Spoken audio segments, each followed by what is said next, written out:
Create International is a ministry of youth with a mission, and it's a media ministry that is deeply committed to frontier missions.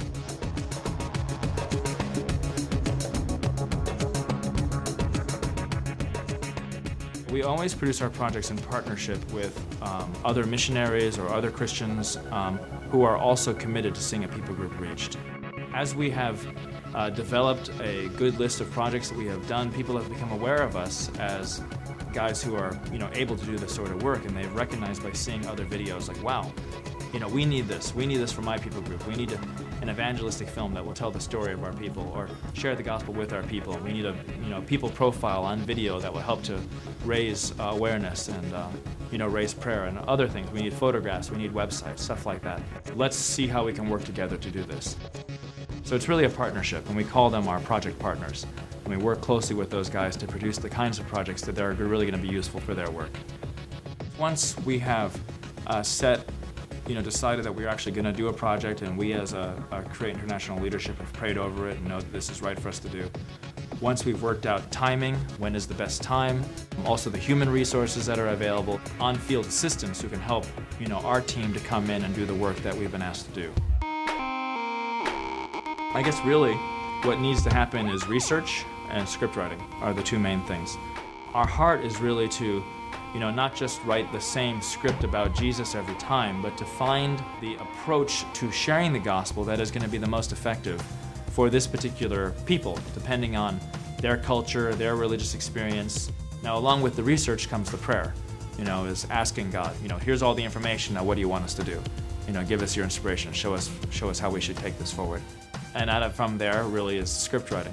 Now, sometimes the script writing is just based on our own research and our own prayer, but oftentimes the project partners or the people they're working with have their own ideas, and we'll take whatever that idea is or whatever the script is and work with it, go back and forth until we're arrived at something that we're really happy with, which is that it will communicate the gospel to the people who watch it.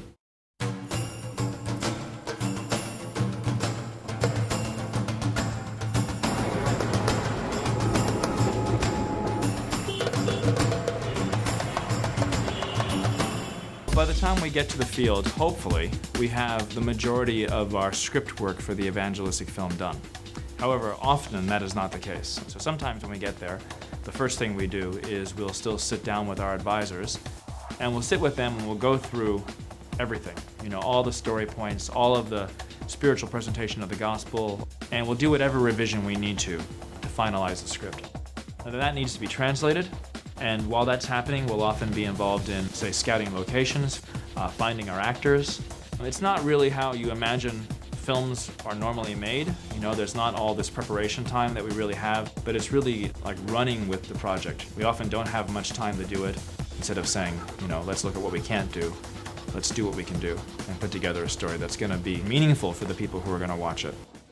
And then once we have our actors, we've got our locations, and we've got our script in the appropriate language, we often will just jump right into shooting it. So we might have a few lights set up. We would have one normally, and sometimes two, and on rare occasions 3 cameras set up. You'd have a microphone, often on a big long pole, which is called a boom. You would have all of your actors all in position, and you'd have several people from our crew working to make sure that their costumes and to a lesser degree their makeup is all done correctly. You would have myself or whoever is directing the project possibly standing amongst everything, moving back and forth a lot, giving instructions to make sure that everyone is doing what they need to do. Of course, you have your camera people. You'd usually have a monitor set up off camera somewhere. You'd have people who are keeping track of what shots we were doing, keeping track of the continuity of the set. You may have translators around who are helping you to relate, to the people in the right language. You may have cultural advisors as well, who are making sure that everything you're doing is looking correct. It's looking like it should look in that culture.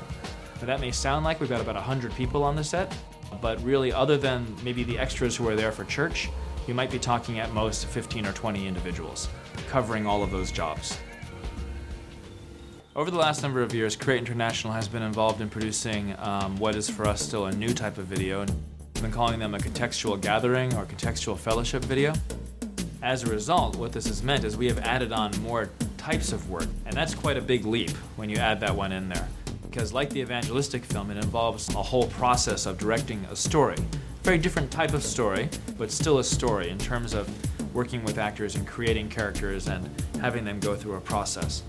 Still dealing with the issues of whether this means sending several teams out that are operating at the same time but are really operating in different teams, or just being more geared up for the longer haul when we do go out.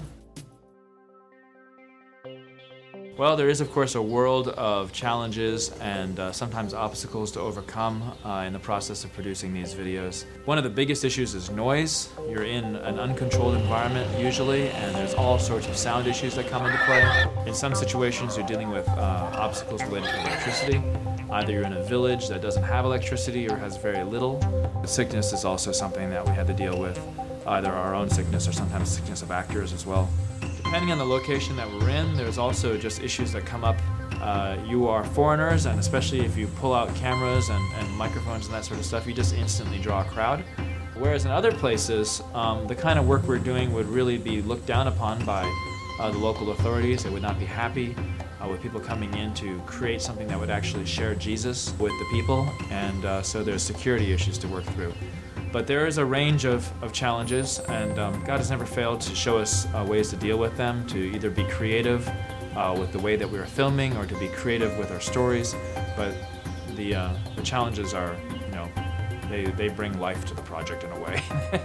Keep it from being boring and keep you on your toes, really, spiritually speaking.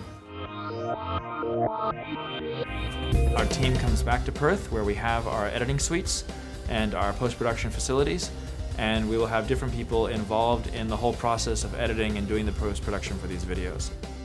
Our people profiles are usually also heavier in terms of graphic effects and that sort of a thing, so that is a whole time-consuming thing as well, as people will develop visual and graphic motifs that will be used to help supplement the story that we're trying to tell.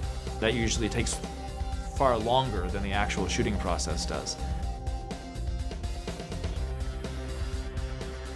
The only way that it's possible for a team like ours to go and to produce any sort of presentation that is of any use to God is because of God's blessing, because of God's anointing, God's help. And that is really the only way that we've been able to get through. There's no other credit to our name aside from saying this is what God has called us to do, and we're going to try our very hardest to do it. And we're going to keep praying and keep worshiping and keep asking God all along the way. And that's just God. It's just God being faithful. It's nothing to do with anything that we deserve, but I think it's really out of the fact that God really, really loves these people, really wants to see videos made that are going to be used to impact them, they're going to be used to help lead people to worshiping Him, and He loves a team of people who are willing to actually step out and do what He calls us to do. Yeah, all the credit for this goes to the Lord, and there's nothing we can take for ourselves.